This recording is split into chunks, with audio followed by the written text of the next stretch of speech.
guys, and welcome to the Time Bomb channel with your host, as always, the Bombardier.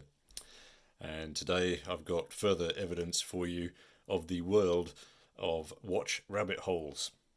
And that rabbit hole today we are going to name the Hole of Homage. Ah, dun dun dun. Yes guys, run away from the Hole of Homage. There is no escape.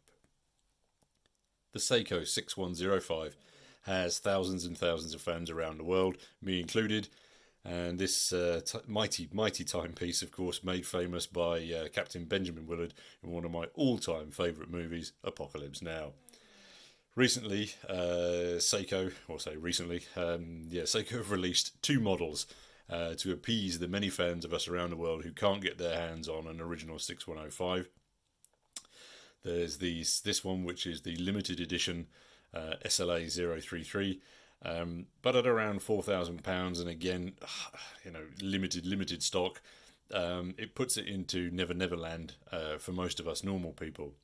And then there's the slightly more reasonably priced, less spec'd SPB151 J1, also available with its green cousin, on sale in the UK here for around £1,200, so a little bit more reasonable for some people. And I saw recently that Seiko in November 2020 are going to be releasing a blue version of this one. Again, it looks absolutely stunning, and I think it's £12-13 or something like that. Anyway, and then there are a few tribute watches, shall we call them, or homage watches. There's the San Martin. This one comes in at around $200 US. Variety of colour variants, as you can see here. Then there's the Heimdallr, or the Sharky. Again, this can go for between 150 250 USD depending on where you're buying it. There's a new one that I found recently called the Detroit Minute, surprisingly out of Detroit, but not surprisingly made in the same place as Heimdallr, San Martin and others. Comes in at around 250 USD. And then there's my personal favourite. It's the discontinued Smiths PRS 68. I mean, it's absolutely stunning, and I want one badly. So if you have one to sell, please do drop me a message. I'll be very interested to hear it. However, this beautiful Smiths is about as elusive as a Trump tax return, so I'm not holding up many hopes here. And then lastly, there's the Steeldive here. The Steeldive is the watch that we're going to be looking at. So as I say, so the Steeldive is the watch that we're going to be having a look at today. Let's pop some focus on there. There we go. Little rigid plastic box, and inside our homage. Welcome to the Hole of Homage. I'm sure we can make a song about that. Anyway, anyway, so as I was saying, so this one, the price I paid for it, I think, was about £99. I had a slight discount code available off another review site here. It arrived within 2 days from within the UK, so I wasn't hit with any import tax. I'll pop some links down below if you want to go and check them out, and then you can also find more about the specs on this particular watch, size, etc. I'm not going to go into detail about that in this video. So firstly, let's address the elephant in the room. Homage watches as a whole are a completely new area to me, and an area that I frowned on in the past as being somewhat bizarre. I mean, do you know of any other products that attract homage versions, perhaps as much to say as the Seiko 6105? Or do we just simply call them cheap copies? Sorry, dropping the focus out there. Come on, wake up. That's it. For me, in music, if you cover someone else's song, you kind of need to make it your own, really, to gain any merit. And I'm thinking of Johnny Cash's version of Hurt. No disrespect meant to Trent Reznor, but it's like the song hadn't existed before Cash got his vocals around it. And no, the Steeldive is not the Johnny Cash equivalent of the 6105. It's far from it, but you'd also need to pay a lot more if that's really what you were looking for. So for me, I think the Steeldive, or the Steely as I've nicknamed him, does many things well. The build quality is very good. The brushing on the case, as you can see, is even, it's clean. The alignment, bezel, chapter ring, etc. is very good. Seiko take note. And the overall vintage vibe of the watch, I think, is absolutely excellent.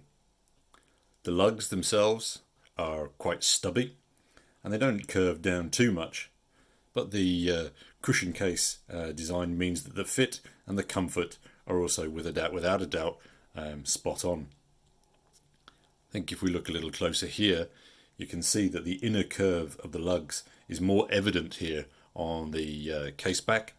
And it also looks, I mean, as you can see, it's super clean, smooth. It's designed, it's considered. And you may spot the second elephant in the room here. Let me see if I can grab a little focus on that. Yes, the movement inside is a Seiko. It's an NH35. So as most of you will probably appreciate, it's robust enough to receive a few knocks, and it will need little servicing. Yeah, so summary: ceramic bezel, crystal, sapphire crystal, Seiko NH35, all under £100. And my God, if that's not insane value, I really don't know what is. There are, however, a couple of niggles, but if you don't have niggles with a £100 watch, I think this is, I don't. Yeah. Anyway, shut up. Let's carry on. So, firstly, the first little niggle for me is the area between the lugs. If you can see, let me just polish them up a little. So you can see here this little spot here between the lugs. It's highly polished in comparison to the brushed surface of the cushion case, and it kind of looks like a little bit of an afterthought cutout. And I'd be really curious to see if in future versions of this that they might reconsider that, because I mean, you don't need that much space for the articulation of the bracelet, of the rubber band here. The bracelet itself, as a metal version, also sits quite low because your lugs, your drilled aspect inside, is quite far off the case itself. Why am I banging on about this? Let's take the Pingo, for example. So if we look at the similar concept on the Pingo, you can see that the area between the lugs receives the same treatment as the rest of the case. So it's considerably more thought out. And I think a little bit, dare I say it, a little bit less of an eyesore as a consequence. Again, perhaps I'm being nitpicky on a watch that costs £99. But as I say, as an overall design concept, I think they might have done better to consider that one differently. The screw down crown here, it sits really secure and tight in here between the crown protectors, providing lots of reassurance about its waterborne capabilities. And if we listen,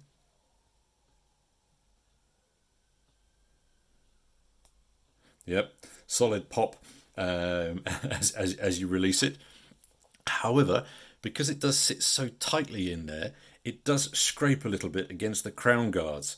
I'm not sure if this is because the stem is a little bit wobbly or is because the space is just fraction too small.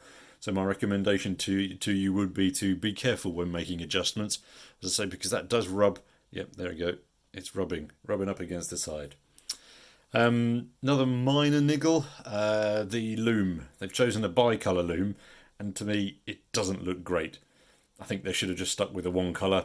It would have been far better in my eyes. However, I do like the fact that everything is loomed. And I think with the quality of the products that they've used as well, I think it would be interesting to see how the loom holds up in a few years' time. Coming back to the case back, you can see it nice and clearly here. So wanted to focus on the logo, the Steeldive logo. It's as you can see, I'll highlight it for you. So it's twin tanks with dive mask and flippers. It's not that clear from a distance, but up close it does look pretty kind of fun, and I think it looks particularly well here, the design on that case back. Another thing that I particularly like about the watch is the weight of it.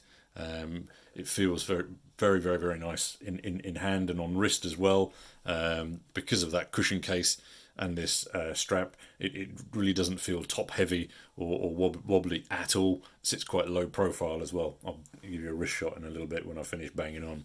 So as I mentioned before, it's a sapphire crystal on top, and again 100 quid under sapphire. Yeah, it is clearly, as you can see, AR coded on the inside, and it's actually quite bluey. You can just see actually that little blue dot moving around there as I'm moving the watch. I'm not sure yet personally if this detracts or it adds to the vintage flavour, that blue aspect. And again, I'm thinking that this is the version 2 of this watch only, so maybe in the future the guys come up with a slightly different approach to that AR coating. Looking more closely at the dial and the face of the watch, I'm still in two minds about the hands. On the one hand, excuse the pun, the hands are very vintage and they emulate perfectly the original 6105. On the other hand, I think to me they actually appear a little bit too small. Again, it might just be my perception. As I mentioned before, the watch also comes on a bracelet, a stainless steel bracelet, but I saw a few other reviews before getting my hands on this one, and they flagged up that for this price, the bracelet, the quality is not great, thus making it redundant. So I opted for this no-nonsense strap, and to me it also looks far better on the watch. I think perhaps if you were to bung this perhaps on an Uncle Seiko, one of the pre-curved versions that they have, you might end up then losing a little bit of this opening here, and it would sit super well. So yeah, anything off a Seiko Turtle is going to work well with this. Steeldive also have quite a few other models available. For example, there's a homage to the Blue Mohair.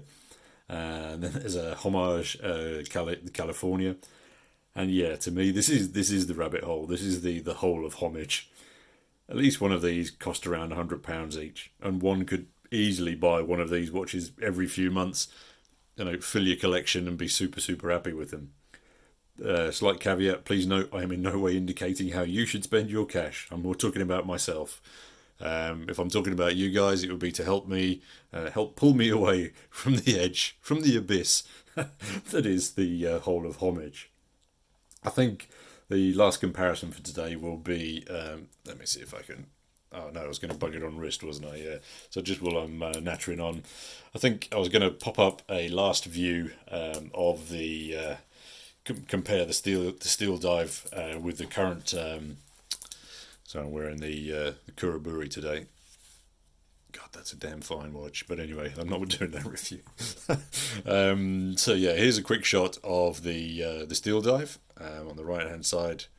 Just get the focus again, and then its current version, the current emulation or recreation version.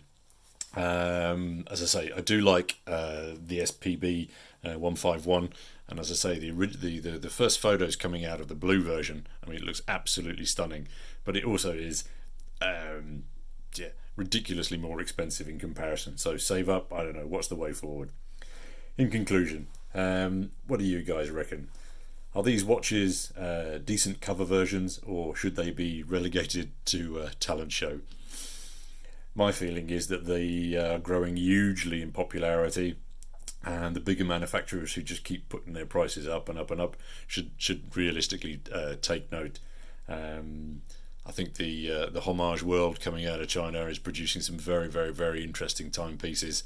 I don't suppose they're going to be toppling Seiko or Citizen anytime soon, but yeah, they might want to just wake up and have a quick think about that one.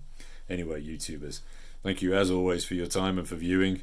If you've got the option to subscribe and thumbs up, I'll have some more content coming pretty soon. Anyway, as always, this is your host, the Bombardier, signing off. Cheers, guys.